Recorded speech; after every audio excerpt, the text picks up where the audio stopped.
Hello, everybody, and welcome back to the TripleJump podcast. It's a video game podcast. My name is Ben. And my name is Peter, full stop. Oh, where's she gone? Oh, no, where is she? I can't find her. Ashton's not feeling too well today, so she's taking the day off. So it's just the old team back together. Ugh, all right? Gross. Oh, none of that sensible influence of a third party. Who wants that? Can't wait to be inadvertently boy-focused this entire time without a female perspective. Mm-hmm. That's what we're going to do here. How have you been since the Game of the Year show? This is our first proper show of 2022. Oh, yeah. Well, you're right, aren't you? Yeah. I've been good. I've not played that much. I didn't play that many games over the Christmas break itself because I spent almost all of it at my family home.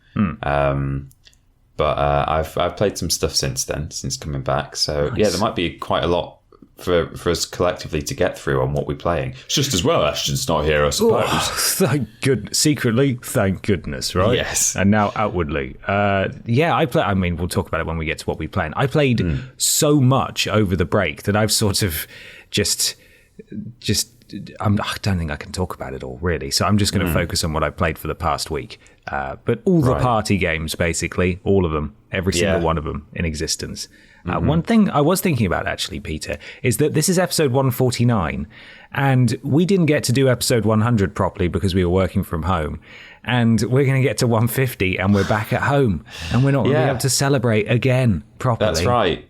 For episode 100, did we still record it? We didn't do a podiot and completely leave just it out. Skip it. No, we did do an episode, and we had special messages, didn't we, from esteemed video game veterans? You know, that's right. Yeah, we did. They were real, and everyone loved them. That's for sure. So next week probably won't be a special episode. I mean, Ashton does a lot of prep work for the podcast now that she's part of the team, so maybe she'll come up with something astounding. But off the top of my head, I can't think of much we can do remotely, really.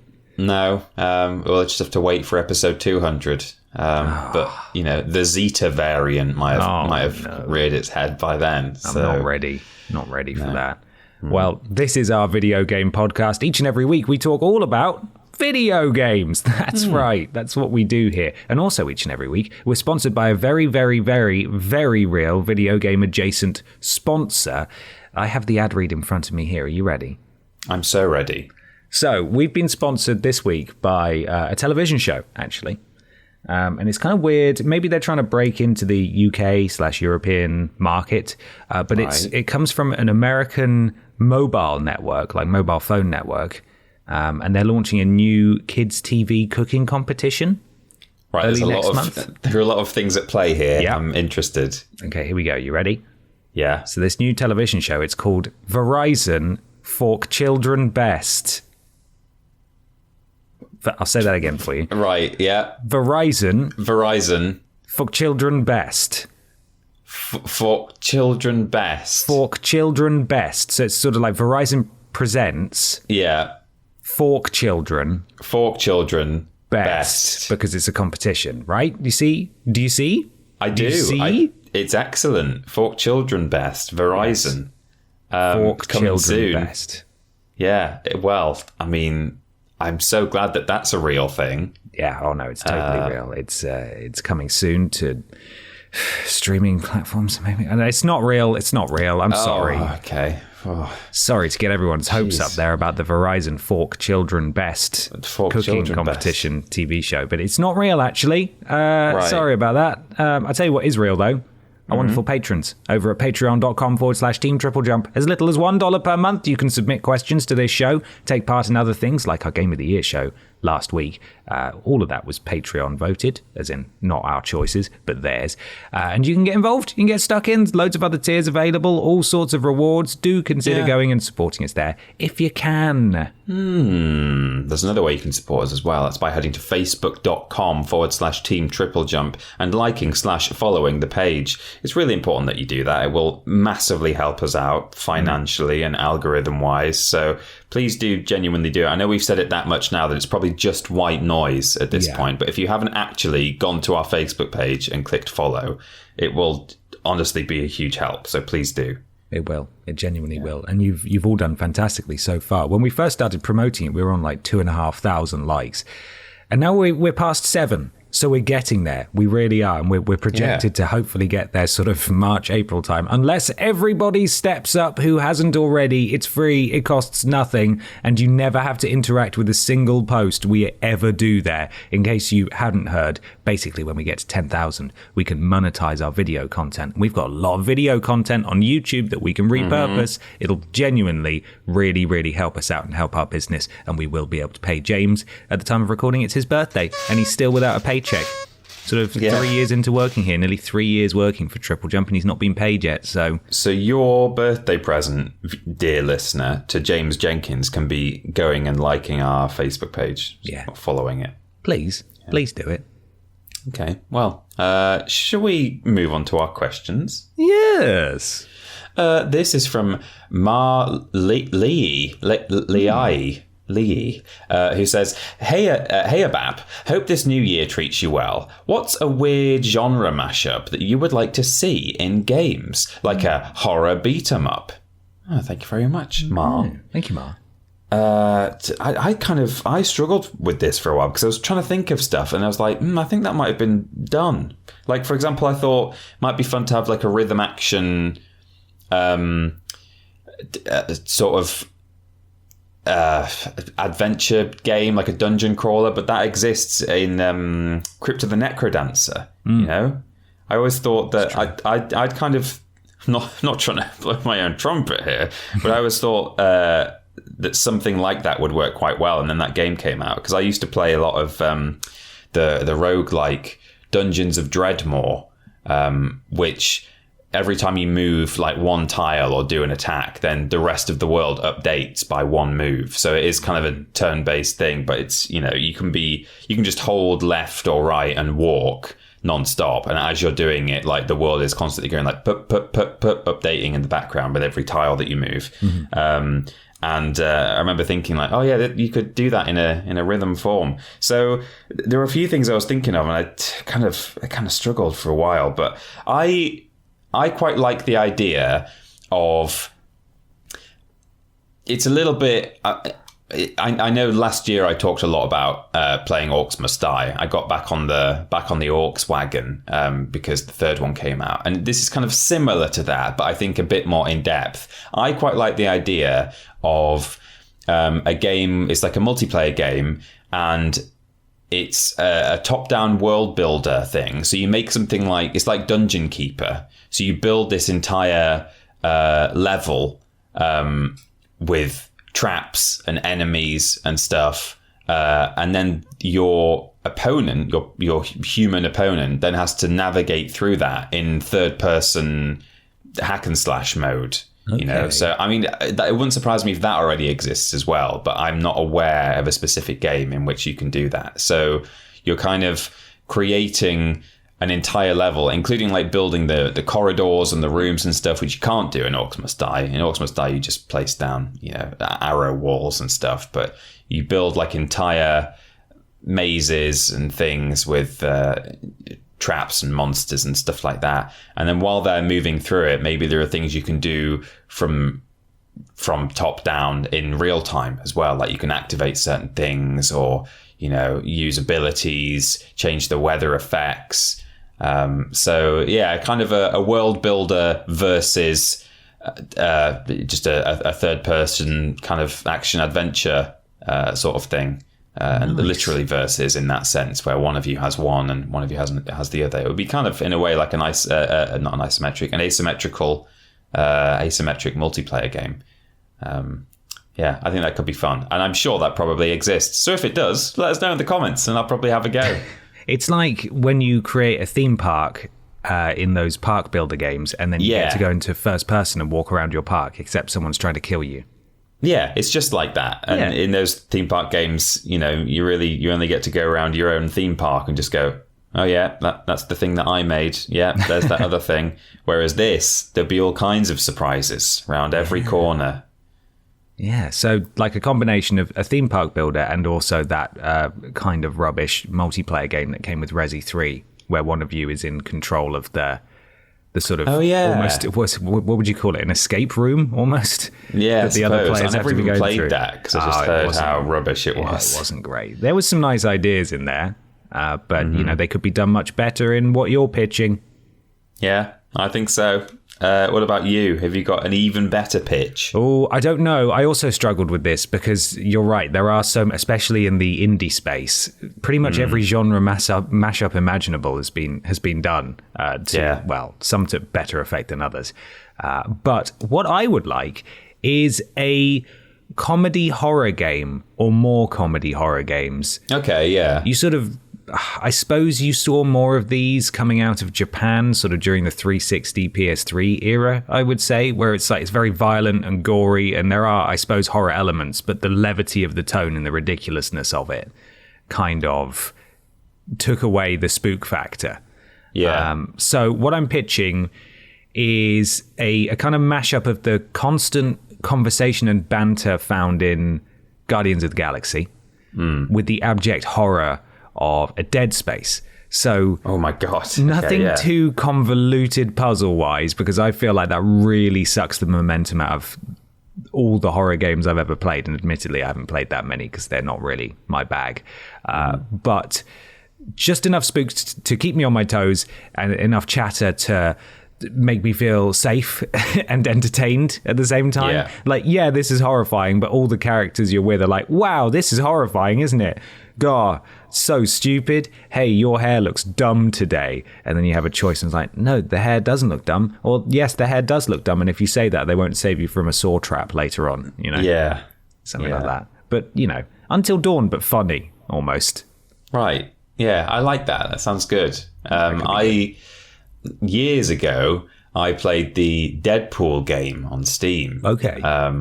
And overall, I didn't really like it that much, but I did quite enjoy, and of course, it's Deadpool. I enjoyed the fourth wall breaking. There was so much where I think I might be misremembering this, but certainly in the cutscenes, there was a lot of him just looking down the lens and talking to you and saying video games, eh? But I think even when you were in game, fighting and shooting people, he would sometimes just peek over his shoulder and glance at you while you were doing that. And I think there could be, I don't necessarily like video games. Oh, but I got to collect 10 of these now and give them to that guy now, don't I? Because video games, I'm not so into that. Yeah, but Saints Row does that a lot, doesn't it? Yeah. But I don't mind people sort of looking down the lens and kind of going, really? And, just making little asides. And I think maybe more of that. I'm not even saying it in relation to your answer just then, but it just made me think horror games with that, or, almost anything it could work. If it's like a game with some kind of levity and you've got a protagonist that you kind of, an endearing protagonist, and they're just kind of talking to you a little bit and going, oh, geez, not more of this, huh? I think that can sometimes be quite enjoyable in the right setting. It does sound a little bit like the kind of stuff that went on in the Guardians of the Galaxy game. Like Rocket is telling you to go check all the batteries, and you're muttering to yourself. Yeah. Go check all the batteries, go scan this, that kind of thing, where it's not necessarily fourth wall breaking, but it is acknowledging here's some busy work, and your character is not thrilled about having to do it either. I like that stuff. Well, there we are. Yeah. There's a couple of definite Game of the Year award winners right there. Absolutely. Almost certainly. Just you wait until 2025 when they've been developed. Yeah. It'll be fine. They're going to be great. Depending on which variant we're up to at that point. We'll see how many delays there are. Fantastic. It's time to move on, Peter. Yeah. To a section we've never done before, right? Oh, okay. I hope Ashton won't mind that she's missing out. Nah, it should be fun. It's called What We Playin'. Oh, okay.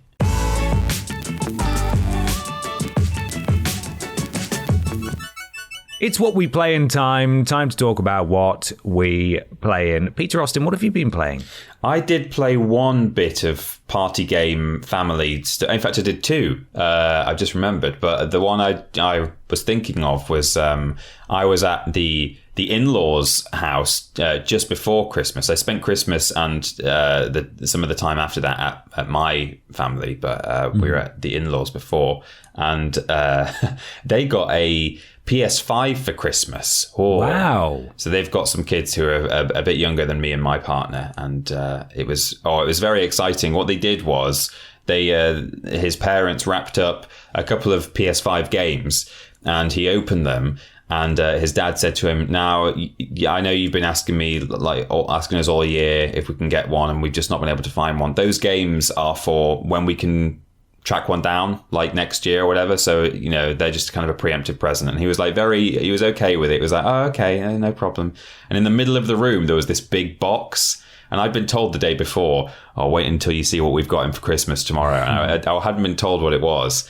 And I was looking at this box. I was like, that's a PS5 right there. I know that's a PS5 wrapped up.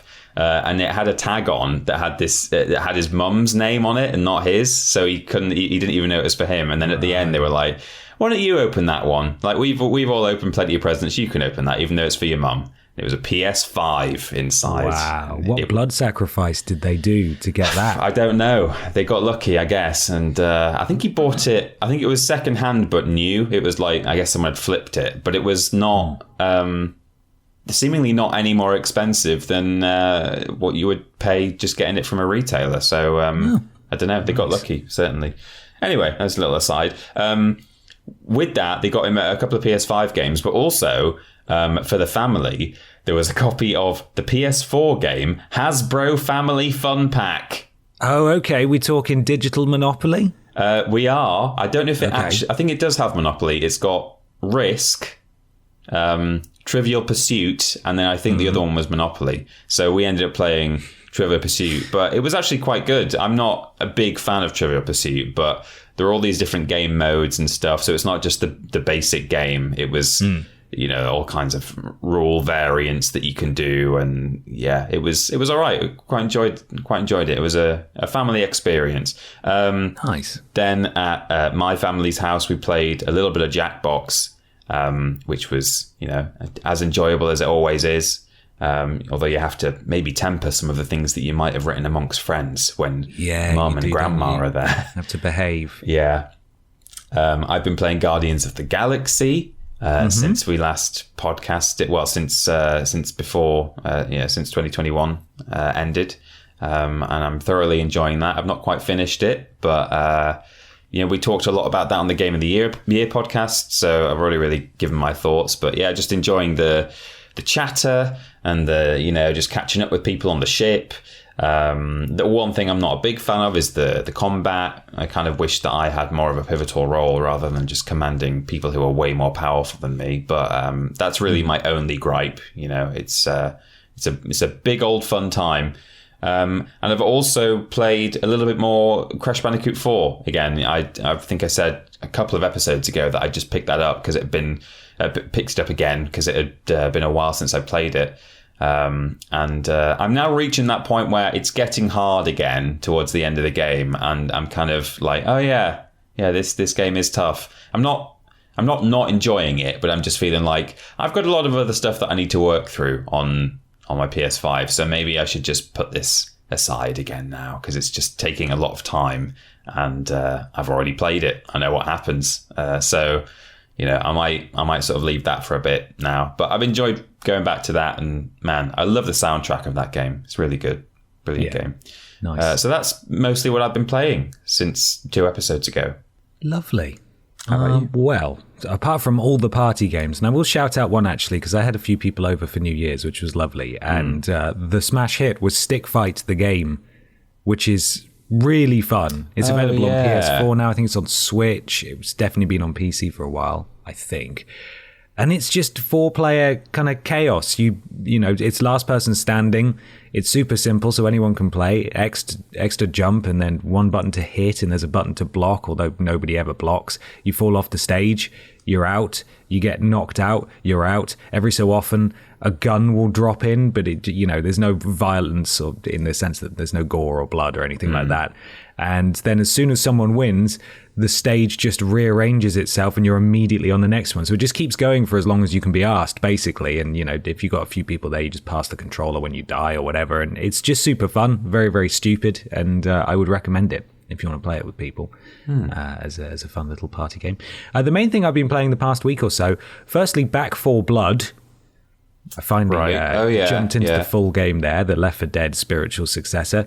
It's good, and I'll sort of leave it there, because while I wasn't on the Left 4 Dead train at the time because I didn't have the right platform, I'm very aware of that game's legacy, and I have played it since. And it just even even having not played Left 4 Dead, I know that Back 4 Blood doesn't live up to those expectations, and those expectations are sky high, obviously, because it never got a third game.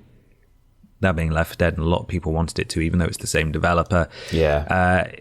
They've got this card system where every act, or every round of an act, whatever it's called, the end of a stage, basically, you get given a new card from your custom deck, and you can buy more cards, and they'll do things like give you more health. You get 10% extra stamina when you get hit for this amount of damage. And the card system is a nice way of sort of changing things up, but it's also kind of tedious because it's a card system, and I don't really care about that. I'd almost rather have sort of especially as the cards are meant to be, just for one run, and if you start a new run, you start from scratch with your cards. Why not have just sort of a light RPG system where you just put skill points into like a tree and just build your character as you want it to that way? I know the card is functionally the same, but there's just something about card mechanics that I'm just not a fan of.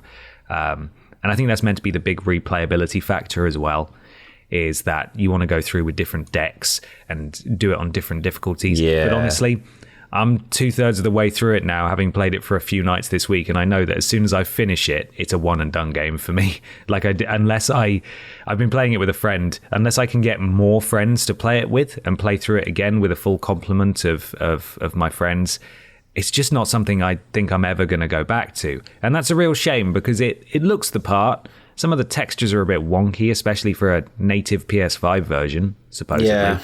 It's funny, like, even just the term card system. If like the system was exactly as it is, but they just didn't call it that, I would dislike it slightly less. But the moment someone calls something a card system, I'm like, oh wow, I hate that even more than I probably would have. Why is that? Because I'm exactly the same, and I don't know really why. I don't know if it's just because there was that huge explosion, because there's some really, really popular card-based games, especially on mobile, your Hearthstone, that kind of stuff.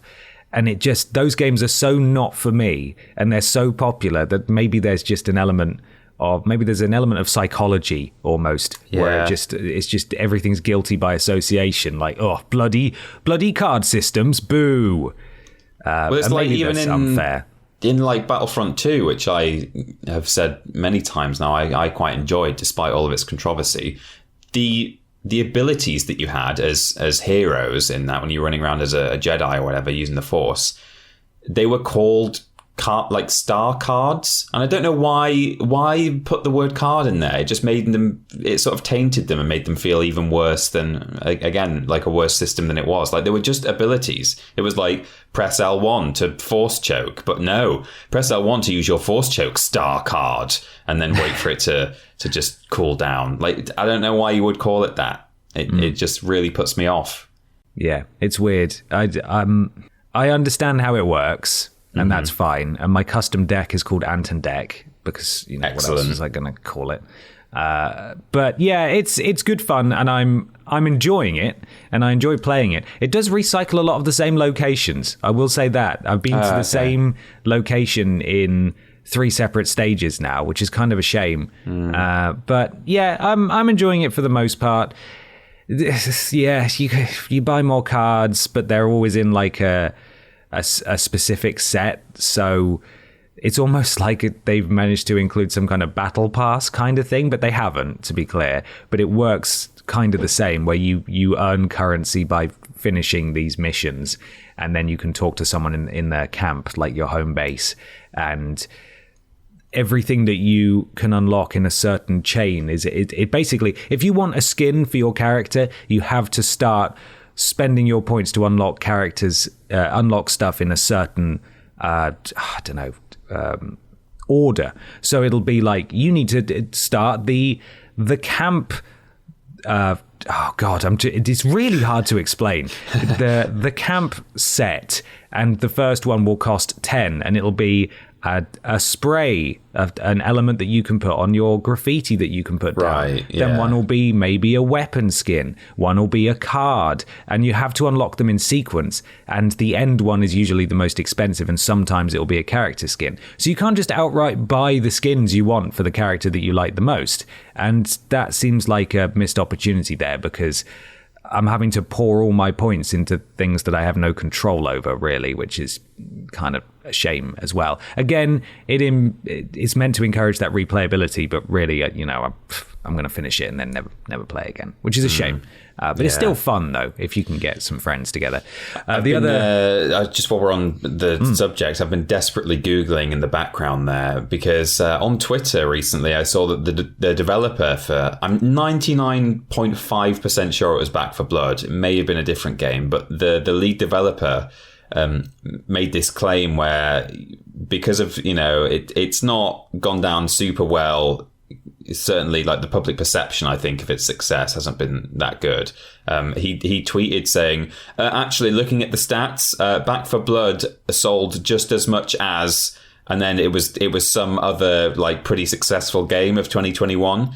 And then I think within, like, hours or days, it turned out that, like, his stats for that came from a website that counted. It didn't count sales. It counted, like, I don't even know. So you've only got half a story here, but I'm desperately trying to find it. I know exactly what you're talking about. It's a different zombie game. It was. Is it?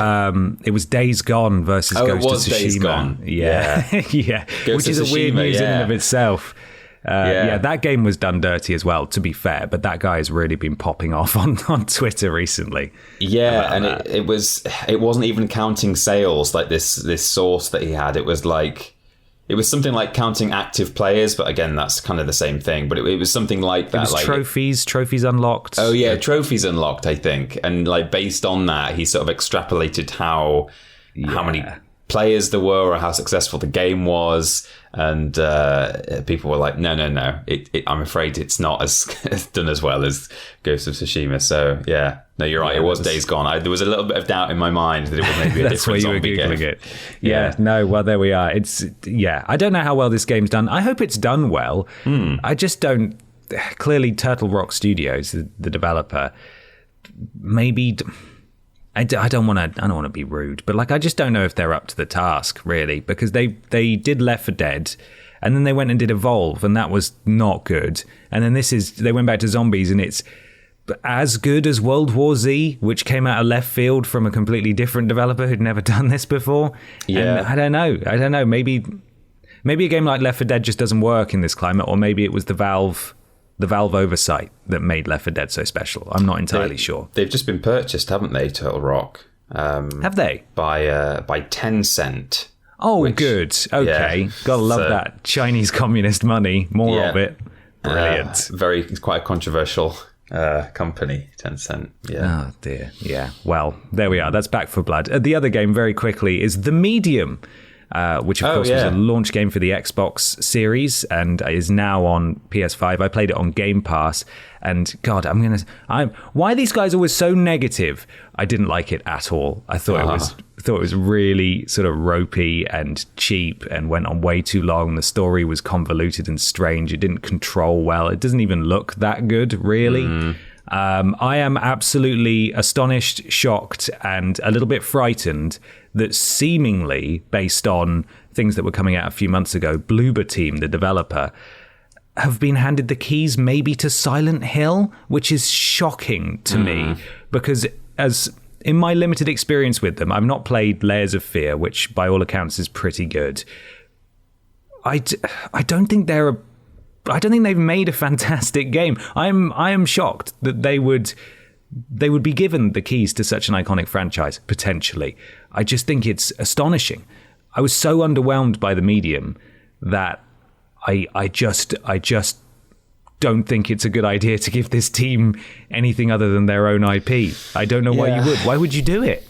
I must say, when I saw the medium at whatever it was, at E3 maybe or something, I took one look at it and thought, that's not really for me. It just looks a bit abstract and weird, and I don't think I was ever going to give that a go. So can't say I'm surprised to hear that you weren't a fan. I hope they make a good game if they do end up getting Silent Hill. Yeah. But they also have the potential to make a middling Silent Hill game that kills that franchise for another decade. I think it's shocking that they would be let anywhere near that. The medium does have its fans, though, and it does do some interesting things with the alternate reality. You can have two realities at once, like side by side, rendered at the same time. But also the frame rate just like drops to nothing at various points. It's honestly kind of shocking. I was not impressed by the medium at all, but I did finish it, and that's all I'll say about the medium. Okay, fair enough. There we are. Should we move on to question 2? Let's. This comes from Samuel Benson, who says, "Howdy, Bap. I'm new to streaming. You're the only streamers I watch currently, and I was wondering what you think makes a game ideal for streaming. What should it have? What should it not have?" Thank you, Samuel Benson. Thank you. This is something we've touched on in the past, I think, but certainly for me, I almost always play games that I'm very familiar with for streaming. I don't like the idea of an audience having to watch me flail around, like getting stuck particularly in a game that might be quite puzzle heavy or, quite open and you might not know exactly where you need to go next, or a game that's maybe quite challenging. I don't like the thought of lingering on any given area or puzzle for too long when you're trying to hold an audience. So I think that helps. I think also knowing a game well means that you're probably more likely to be able to chat and kind of fill the air a little bit while you're playing. Whereas if it's a game you're not that familiar with, you might have to really focus a bit more. Not that, there's a lot of streamers who don't talk that much. They really just like sit down, play the game, occasionally do a little aside to the chat and see what people are saying, but they do kind of play fairly quietly, and that's its own thing. And people can, should stream how they want to stream. But yeah, in my experience, I generally play something that I know well, or at least I have no fear that I'm going to be getting stuck. But other than that, I think there are certain genres that probably translate to streaming better. I know you'll agree with me here, Ben, that something that's quite story heavy and has cutscenes and dialogue that you're going to want to listen to and the audience is going to want to listen to. It can be, alerts like with donations and bits and subscriptions are always, of course, very, appreciated. It's good to see them. It means people are supporting you. But it also means that sometimes a robot lady is talking over the top of a crucial bit of story information. So if a streamer has any kind of loud or long alert sound or text-to-speech enabled, I think it's sometimes a good idea to avoid something that's got a lot of cutscenes, or at least, maybe you should be picking games that allow you to pause in the cutscenes, which most games allow you to do now, but perhaps if you're a retro streamer, you might not want to play a game that doesn't allow you to pause your cutscenes when those cutscenes might be quite important. So those are a couple of pointers from me. No, absolutely. I completely agree. I try to avoid playing something I've never played before. I've done it a few times. We've both done it a few times. Yeah, like if a new game's just come out that we're playing and we want to show a bit on stream, we'll play the first 2 hours or what have you. But yeah, it's a challenge because I don't want to play a game on stream that I am interested in. That I've not played before, because I want to pay attention to it and I want to absorb it and experience it properly. I will forever be in awe. And I think this, again, people underestimate what it takes to be a streamer of video games, especially if you're a fan of video games and a game you're excited for comes out. It's a very difficult line to walk to be able to be entertaining while also absorbing everything about a video game you're interested in at the same time. I don't know how people do that. I can't do it. I want nobody talking at me. I want to just be playing this game and experiencing it for myself. So yes, I will regularly play games that I have played already, or if it's the opening 2 hours of a game, I will hopefully have already played those 2 hours elsewhere before. Well, yeah, that's what I do. Is I do the classic, what they say about high school teachers is you don't have to be good at history or whatever, as long as you are 1 week ahead of the class that you are teaching. No one That's true. So if there's a new game that I do want to stream the entirety of, I will just try and stay ahead at home. So I'll be playing 2 runs of it at the same time, which I think I might have done for Resident Evil last year, and Crash 4 as well the year before. It's quite tiring. I've rarely done a full playthrough of a sort of more contemporary game, and there have been some occasions, like with, I'm trying to think of a specific example, but there were a few last year, certainly, where I streamed the opening 2 hours of them, or maybe 2020, whichever year was last year, I can't remember anymore. And I played the opening 2 hours at home, enjoyed them, did a quip scope on it, then did a stream of the opening 2 hours, and then I just sat there like, I've played these opening 2 hours so much and talked about them so much that I kind of can't be asked to keep playing. And it's sort of, there's this weird mental barrier you have to overcome to then just keep playing it, which is really weird. The one, I am kind of scared, honestly, about streaming Elden Ring, because that game is going to be long and open-ended. And I intend to stream it, but it's not like Demon's Souls, where I was able to just sort of fly ahead and I'd played it before and I platinumed it before I even did my first stream. So I was like, okay, I know exactly what's going on here. Elden Ring is going to be, I don't know how I'm going to handle doing 2 side-by-side playthroughs of that, because I will be. I'll have to, and that's going to be interesting, to say the least. But, that's that you just got to sort of style it out. You also want to make sure, if a game has lots of licensed music in it, especially contemporary games, that they have some kind of streamer-friendly mode, or that you turn the music option all the way off, which again is kind of rubbish because it takes so much away from so many games. And that's a real shame. That's true. It's a real shame. But I'd recommend, if you're looking for something to stream, a lot of people are variety streamers and they'll play all sorts of stuff, but you and I, or we here on TripleJump, we tend to start a game and see it through. Usually we tend to, unless it's a new game that's just come out and we want to just show the first couple of hours off. But I would recommend picking a game that you know well and that you're comfortable playing and talking over and explaining to people, because I find, and I'm sure you're the same, Peter, I get a lot of enjoyment out of, especially with the Souls games, just sort of explaining them as I go to sort of layman's terms to people who don't really understand. I'm sure you do the same with Crash. Yeah, well, and I quite like talking about if I know anything about sort of the behind the scenes or the development, like, oh yeah, here's an interesting thing. Like this guy used to actually be a squirrel, but now he's a bear, or whatever. I think that can be quite interesting. Yeah. There's going to be a couple of games, contemporary, new releases this year that I think probably going to be playing in full on stream. Certainly Lego Star Wars, assuming that comes out. And possibly Hogwarts Legacy as well. I don't know. I mean, that, again, might end up being quite open-ended, and it might have hours and hours and hours of gameplay in it, so perhaps I won't. But I'm certainly considering it. So, and that's just 2 that I can think of. There might be more as well. So, yeah, it's something to...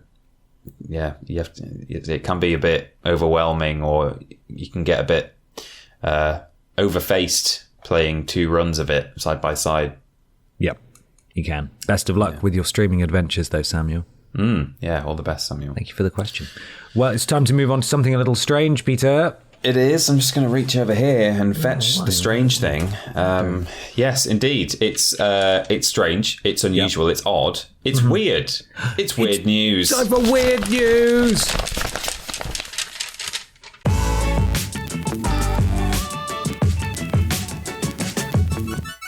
It's weird news time. Time for some weird news. This week's weird news is brought to us by our podcast producers. If you'd like to become a podcast producer, go to stream. No, not that one. No, not that one. Go to patreon.com/Team TripleJump. And there'll be a tier there where you can become a podcast producer and get your name read out at this point in the podcast. You'll be the sponsor of Weird News. Do you want to kick us off, Peter? I do want to kick us off. Thank you to Checkered Omega, Sean Legg, Trick24, Evan Breidenbach, Fred Cartwright /GY Goliath, Ellie Nicholas, Erica Hutchinson, Melody L. Bonnet, Harrison Calnan, Dylan, Gabrielle Philippink, Katie Garrett, Alex McDonald, and Caden Argonox, which is a Star Wars name, I think. Right, okay. Is that a Star Wars name? I mean, it could be, but Caden Argonox. Or maybe a Mortal Kombat fighter. Agronox, I think it is. Oh, man, sorry. Agronox. That's still good, though. I like how you're sorry for mispronouncing it, but not sorry for saying you've got a Star Wars Agronox. name. No, but that's a cool name. It is a cool name. It's a really cool name. Anyone who's got an X in their name is instantly pretty cool, I think. Agronox. I like it. It's good stuff. Or it's like a Greek hero, maybe. Yeah, Agronox. Anyway, that's your podcast producers. Thank you, everyone, for being a podcast producer. That list is slowly growing. We do love you very much. Yeah, you're fantastic, you lot. Blimey. Peter? Yes? Got some weird news. Well, yeah, talking of long lists, I've got a weird news that was sent in by many, many people. So sorry that I can't name you all, but because I would accidentally miss some of you out. So I'm not going to name anyone. But thank you to everyone who sent this to us, tagged us in this, DM'd it to me, and so on. This is a write-up from the BBC, of all places. But you'll find this all over the internet. Pokemon Go. Police fired for chasing Snorlax instead of robbers. 2 Los Angeles police officers were fired for chasing Pokemon rather than fleeing robbers, court documents show. The pair were parked nearby when a radio call came in for officers to respond to a shop robbery, but a review of their in-car camera footage shows they had been playing Pokemon Go and chose to pursue a nearby Snorlax, a relatively rare catch, says the BBC, instead of providing backup. The pair denied playing the game but were sacked after an investigation. Oh, no. And there's a little subheading, because, of course, the BBC has to appeal to all age groups across the UK and, well, worldwide. And it just says, virtual creatures. Oh, virtual creatures. I love those. Details of the case emerged when the most recent documents about their appeal, which was dismissed, were spotted by Axios, which I guess is another outlet. I'm not very familiar with Axios. After ignoring a radio call for backup, this is a quote now, for approximately the next 20 minutes, video captured the petitioners discussing Pokemon as they drove to different locations where the virtual creatures apparently appeared on their mobile phones, the documents say. Luis Lozano and Eric Mitchell had been on patrol when Macy's department store was robbed on the 15th of April, 2017. So it's quite an old story, but they've only just appealed it, I think. Another officer, Captain Davenport, who also heard the call, could see the shop, and another police car parked in a nearby alley, the court documents show. Those nearby officers did not respond to the call, so Captain Davenport did so himself, and saw the other police car reverse down the alley and leave the area. The 2 officers later told a sergeant who had been trying to contact them to provide backup that they had not heard the radio. But the in-car camera footage revealed they had discussed the call and decided not to respond. Instead, 5 minutes later, they could be heard talking about catching Pokemon. Officer Mitchell alerted Lozano that Snorlax just popped up at 46th and Limert, the documents say. The pair then left in that direction to embark on a 20-minute gaming session and discussion. They could be heard talking about the successful capture of Snorlax and how difficult the battle with Togetic, another Pokemon, was. Togetic. Togetic. I can't say I'm familiar with Togetic. Togetic is good. Togetic. What's the pun there? What is it? Do you know? It's the evolution of Togepi. Oh, Togepi. Oh, well, I know that one. Or maybe? Oh, there's like a precursor to Togepi. No. It is, yeah. I've just looked it up. Got a couple of evolutions, I think. It looks like a Togepi. Yes. Okay. It looks smaller, though. I think maybe this is the precursor to Togepi, possibly. Maybe, even though that was an egg. I don't really understand. Yeah, that's strange, isn't it? I don't know. You might be right. But in any case... yes, the battler with Togetic, another Pokemon. The guys are going to be so jealous, Officer Mitchell said. Both officers denied gaming on duty, telling the investigating detective Officer Mitchell had been reading aloud from a text group of other players bragging about their scores. Detective McCallaghan determined the petitioners were not being truthful, the court documents say. A subsequent board hearing into misconduct found the pair guilty of failing to respond to a robbery call, making misleading statements, failing to respond to the radio when contacted, playing Pokemon Go on duty, which is apparently on the list of sins, and making false statements under investigation. The petitioners admitted leaving their Footbeat area in search of Snorlax, but they insisted they did so both as part of an extra patrol and to chase this mythical creature, according to the court. Strange. What a strange thing to say. That's weird. The pair went to court for an appeal, but their case was rejected, and that's pretty much it. So there you go. Wow. That's a story. That's embarrassing. What a stupid way to lose your job. The guys are going to be so jealous. Oh, no. Jesus Christ. Well, thanks everyone for sending that story to us. It's weird. It is weird. Have you got some weird news, Ben? I have. This is from Nintendo Life. I hope you're ready. Yeah. Oh, random. This is from Kate Gray. Random, AGDQ's Pokemon Crystal speedrun race ended in a written apology to Bulbasaur. Right. So here we are, a Pokemon-heavy episode. Yeah.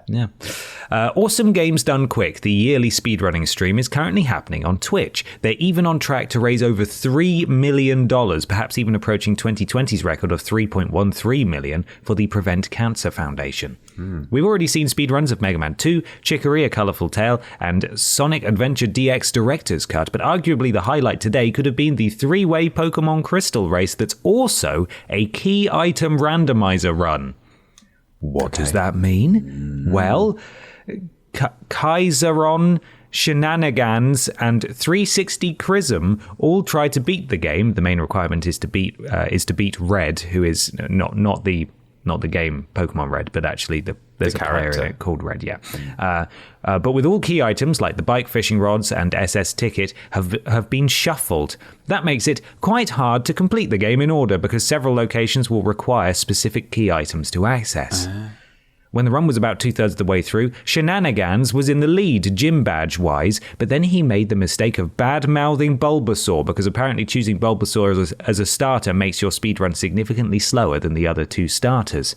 If we reach 900k during the run, I'll write a written apology, he said, and the AGDQ staff added it as a milestone.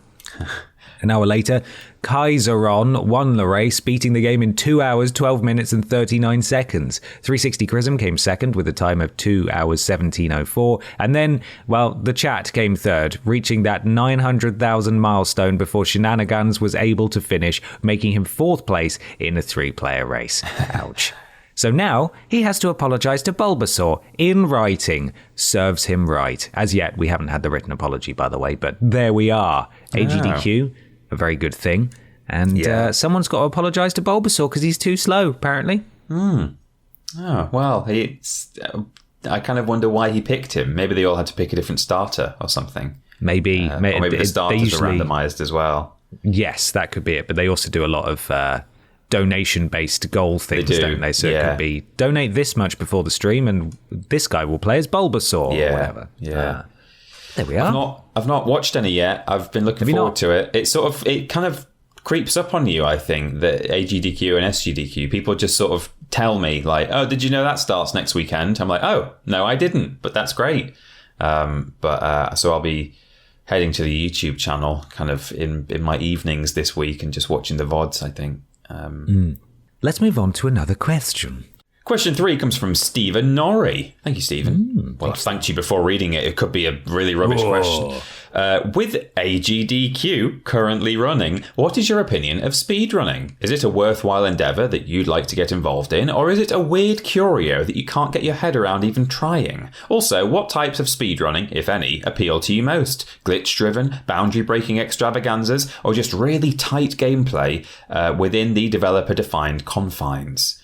Thank you, Stephen. That was a good question. It was great. I love watching speedruns of games that I know. I love seeing, sequence breaking and out of bounds and interesting glitches that I'm unfamiliar with. I don't really get a great deal out of watching speedruns for games that I'm unfamiliar with unless they are quite glitch heavy and you can clearly see some of the crazy stuff that's going on. But even then, I think it's quite nice if you're familiar with the progression of a game and the story and the levels that you or the areas you would normally have to move through. I think it's fun to know, like, oh, you should have had to go through there and you didn't have to. And you only have a true understanding of that with games that you're familiar with. Even if, on Games Done Quick, which, as we talked about in Weird News, is a charity marathon where loads of people speedrun loads of games. They have people commentating. They have the people on the couch who will walk you through as a viewer what's happening. So you will have an understanding, even with games you're not familiar with, of some of the things that are being done. But I think there's a lot more to be gained from watching a game that you're familiar with. So yeah, that's one thing. In terms of trying it myself, try it yourself. I don't know if I would fancy it in a kind of, it certainly wouldn't become an active hobby of mine. I mean, we sort of jokingly do speed runs or talk of doing speed runs of worst games ever because some of those games are stupidly short, or there's just like ridiculous exploits that are really obvious. You don't have to be a speedrunner or a member of the community to know.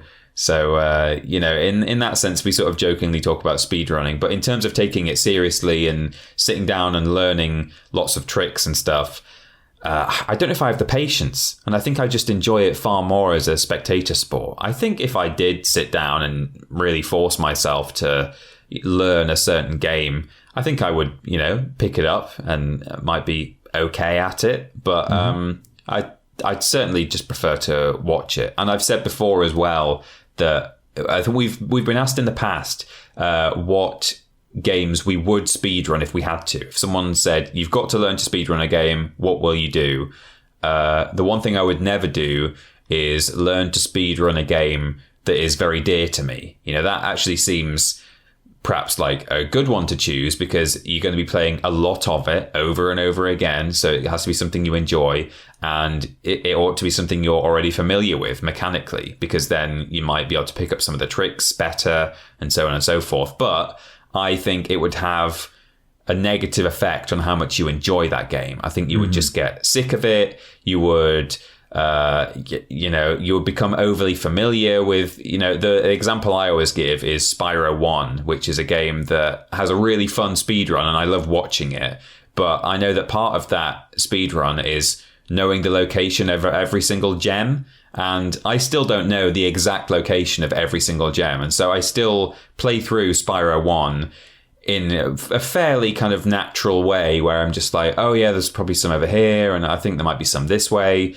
But the people who speedrun that game, they literally have it's like a dot to dot, they just know exactly what vector to follow from point to point to point. And I think at that point it just becomes mechanical and a bit soulless. It's still interesting and probably very fun to do when you're very good at it, but it becomes a whole different game then. I don't think you can enjoy it for its story and its world and its characters and its general gameplay. I think it reduces your enjoyment of that game to, did I do the trick right, and how's my time, and have I gained any time on that? At that point I might as well be playing an F1 game, I think, and just trying to get the best lap. So right. I would rather pick something that isn't so dear to me, so it's not going to become too soulless and mindless.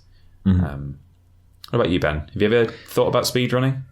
Well, the thing is, Peter, we've already speedrun, haven't we? We've already done a speedrun, and we were world record holders for a while there in the Sniper 2. So I think you'll find actually that we are speedrunners, very well traveled speedrunners.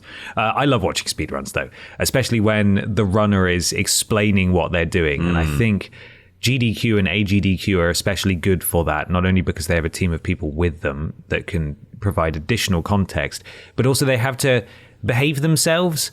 It's always such a gamble. It's almost like when you watch meme compilations from like random channels, and occasionally there'll be like some videos chucked in there that you're just a bit like, oh, that's kind of horrible. You know, that's just bullying. You know, that's not funny.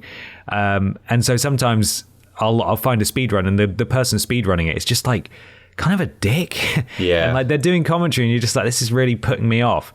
And AGDQ and GDQ, they've all got to, you know, behave, and there's no swearing, and it's just, I just find it's a very wholesome way to experience that side of gaming. It could be the same runner who you might have seen on their own channel, and then you see them on GDQ, or the other way around generally is how it goes. Like I'll discover a new speedrunner on AGDQ, and I'll be like, oh, I like this is great, and then I might check out their channel, and when they're just on Twitch with their own audience, they are like completely different to how they were on the stream.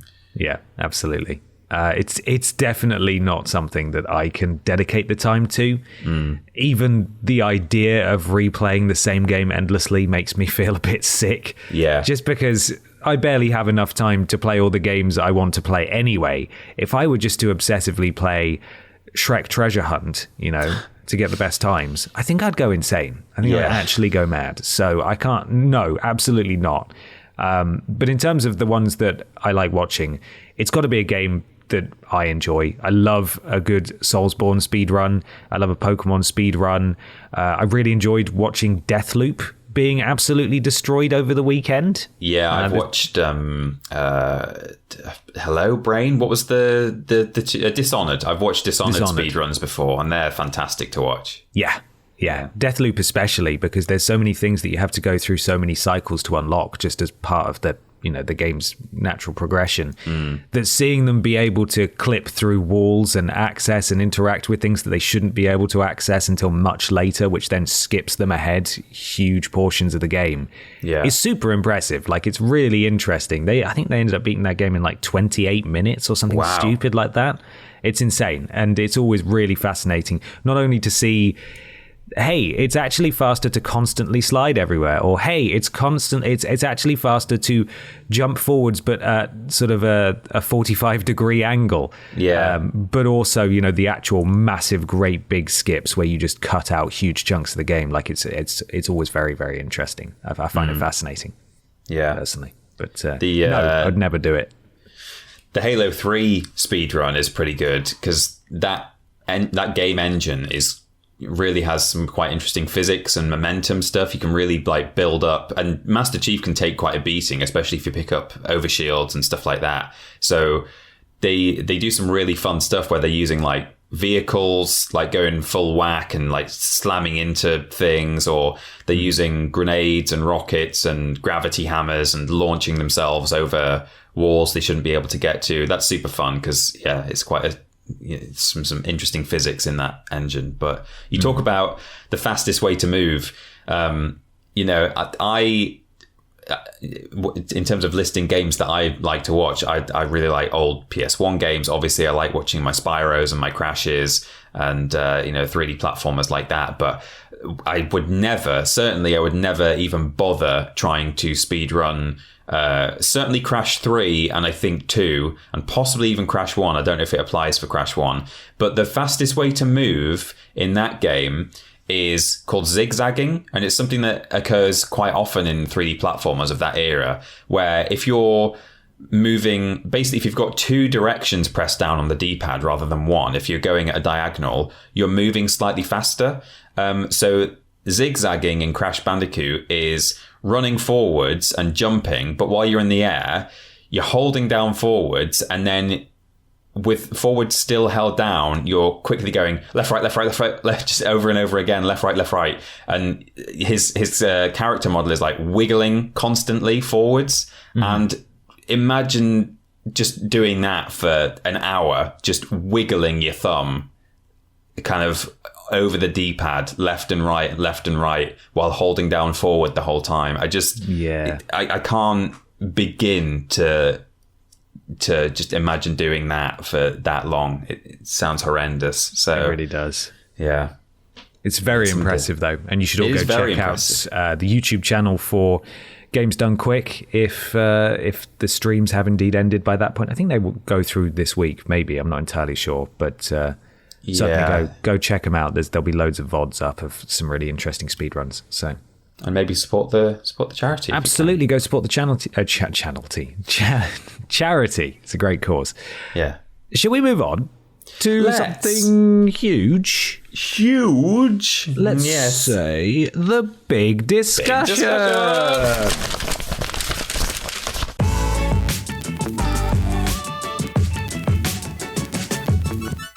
It's big discussion time for the big discussion. This week's big discussion comes courtesy of Jim Jam SummerSlam, who says, Bienvenue, BAP. With PSVR 2 being announced with impressive spec, Oculus having multiple hardware options, and a whole host of other companies rumoured to be joining the market, is it fair to say VR has left the fad stage and fully established itself? I've loved my PSVR, but still feels like big studios aren't giving the medium the respect it has earned.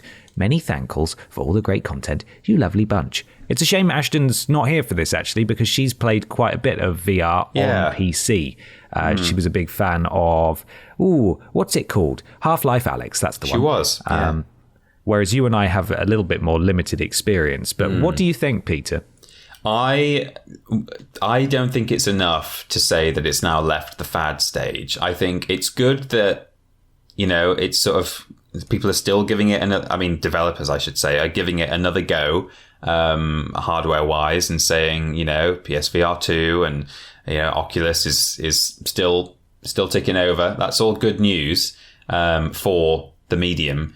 But I don't, it really just comes down to the games being developed for it. And I guess Half-Life Alyx is a good, that is a good sign, because people talk a lot about that being a very good game. As you say, we're not familiar with it, or we've certainly not played it anyway, so we can't say for sure. But I know that people say good things about it. So, the more that actual software developers, game developers put into it, the better. But I think the news of PSVR 2, for example, in and of itself is not enough to say that it's left the fad stage. I think that in my limited experience, we're yet to see really a game, or certainly multiple games, where the VR doesn't feel like a fad or a gimmick. That's not to say that those games aren't enjoyable. I quite like some of the more kind of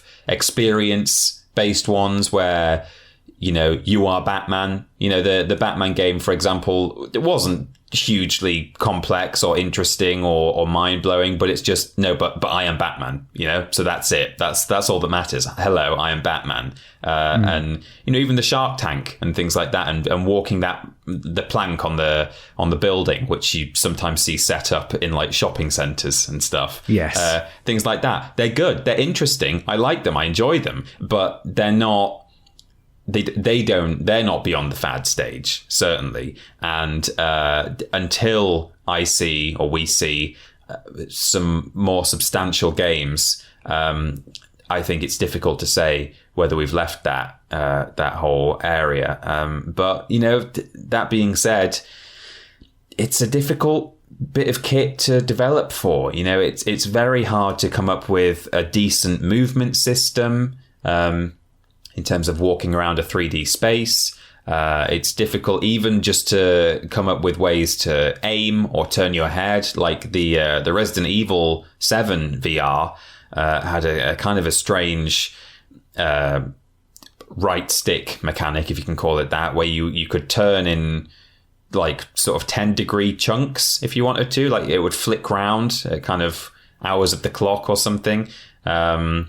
or or you could kind of like use your head, but then obviously if you want to turn around behind you, you would have to like flick a button. You couldn't just spin your head all the way around like an owl. So it's unfortunately, just by the very nature of the way it works, it's difficult to develop certain kinds of games for. And we're in an era now where a lot of the greatest games of any given console, whether it's Breath of the Wild or whether it's God of War or whether it's Halo, they are games where you are moving around a 3D space as a human being, and it's difficult to do that in VR. Driving games perhaps translate a bit better in VR, but then they can they can cause motion sickness in a shorter time than perhaps you being a human being can. So it's difficult on the part of the game developers, I think. But I'm just waiting for now. I can't say for sure whether we're any further beyond the fad or gimmick stage. What do you think? I think it's moved beyond a fad and a gimmick, but I don't think it's going to get the mainstream respect that it deserves for a while yet. Not until because inherently it's just something that's a bit of a pain in the arse. Like it's a pain to set up. You need to buy the headset, but you also need something for the headset to work with, be it a PC or a PS5 or a PS4. It can't just... I mean, there's VR for phones, but obviously it's not as good, with the cardboard thing strapped to your head or whatever. I don't think we're there yet, but we're still moving in the right direction. It is a huge show of faith that Sony has decided to double down on VR. Definitely, yeah. Their VR headset, VR1, if you will, I believe is still the best-selling VR headset ever, right. Which is kind of shocking when you consider that you need a PS4 as well. But maybe that's enough for people. A lot of people who play games get consoles because they don't associate games with PC. That's not to say PC isn't a platform for games, obviously, but the layman or laywoman or layother may well just associate games with, well, that's the game box. I play my games on the game box, and that's why they get a console. And so when a VR headset comes along and they think, oh, I'll try that, then they've already got the box. So why not just get the headset for that? That might be why it sold so well.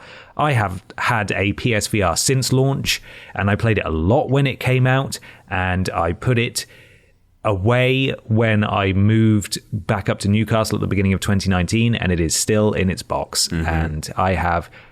Honestly, it's the prospect of setting it up that I can't be arsed with. Yeah. And there's so many great games on there. I loved the London Heist, and Blood and Truth is the full game version of that, and I've heard it's outstanding, but I have not been bothered to set it up yet. And I think there's still a big barrier for a lot of people where not only is there a sizable chunk of the potential audience who will just get sick playing it no matter what, it's just not going to work for them, but also a lot of people maybe just don't want it. Like, they're not ready for VR. They're quite happy playing things on their sofa. I don't know that VR will ever have the parity of, as you described it, Peter, the game of the year award-winning third-person action game or what have you, that you get in the console space. I don't know that will necessarily ever happen, and if it does, it's probably still not going to be played by that many people. I'm still confident that at some point someone is going to come along and find a use for VR, invent some sort of whole new genre of game that is just absolutely not possible in any other medium other than VR, and it's going to blow us all away. I'd say Beat Saber is kind of like that. That's a game that is not possible anywhere else. And Superhot's really cool, but you can also play Superhot without VR. It's not quite as cool, but it's still possible. So maybe the more of those games that we see, the more that will shift. I just hope that, especially in the case of Sony, they don't leave VR2 to die, because there was almost no first-party support for PlayStation VR 1. There were a few great games, but you didn't see any of the big franchises on there. And the idea of having Horizon is a really big deal, but at the same time, again, going back to it's never going to be like God of War or what have you, it does sort of, without knowing too much about it already, it does kind of feel like we'll probably just be getting Horizon's less interesting brother, you know? Yeah. Maybe on rails, maybe not, but not quite the sense of freedom and exploration that the proper game is able to evoke. And a full-blown experience, you know, it may just not be possible or desired for on VR. And it's nice to see a proper first-party franchise making the leap, but I do worry that it'll end up being more of an experience than a game. Yeah. So to go back to the start of your question, Jim Jam SummerSlam, I do think VR has moved beyond a fad, but I don't know that the general gaming public is quite ready or in a position potentially even to afford to accept it as part of their daily video game playing. Well, that's the thing about the general video game public and the layman, as you talked about, is I don't think necessarily people who are working on VR games and hardware, the goal might not even be ever, or certainly not now, to produce your sort of Game of the Year, God of War, Breath of the Wild sort of game. That might not be the intention, because I think they perhaps know, well, that's not really what this is, or certainly not yet. But unfortunately, the general gamer and the layman sort of just thinks that is what gaming is. You know, it's games like that's what they're in it for, and that's, you know, they perhaps don't want to venture out into more experimental territory or indie games or, you know, unusual stuff. So perhaps that's another barrier, is that the people involved in developing the hardware and the software for VR aren't yet in a position or don't even yet have the intention to create the kind of game that is likely to appeal to the mass market. So, you know, that's an unfortunate thing. But I think we'll just have to see, as you say, see how Sony treat PSVR 2. Yeah, I hope that it gets the love it deserves. But I think you're right. It can be a bit of a faff to set up, and there's the price point as well. You know, it's the same with any hardware or any console. If there's not, if it doesn't have the library of games to play on it, can you justify spending the money on buying the kit? And I mean, at the moment, I certainly can't. I wouldn't buy a PSVR right now, even with the library that it's got, because I think, there are a handful of good looking games on it that I know I would enjoy, and I have enjoyed a few of them, but I just don't think it's at the moment got the kind of staying power. It would just go back into a box for me, like yours has for now, and then I don't think I would be getting the full worth out of it. Yeah, VR is going to be and mean different things to different people. For me, as I realized, having had it, you know, in a box for its entering its third year in a box now. It's definitely something I like. I really like VR, and I see its potential, and I think it's super cool. But it's the kind of thing that I want to go to a friend's house and just have a play with. It's not something that I want to sit there all afternoon and wear every day. It's just not. It's such a difficult balance to strike, because I think it's amazing, but until it's like super easy to set up and it's not cumbersome at all to wear, and I know the Quest is definitely making big strides in that arena, I just can't be bothered with it, if that makes sense. Like, I just can't be asked. I would much rather sit on a sofa and play a game on my TV, comfortable as anything, without loads of cables everywhere. And even, you know, if it was cable free, I'd still rather sit there and play a game normally, and then maybe spend a couple of hours at a friend's house playing through the latest, you know, Horizon experience or whatever. And the Horizon game may end up being way more than I'm giving it credit for, but we'll see. Than actually owning one myself. I bought PSVR at launch, and I'm glad I did. I don't regret that decision at all.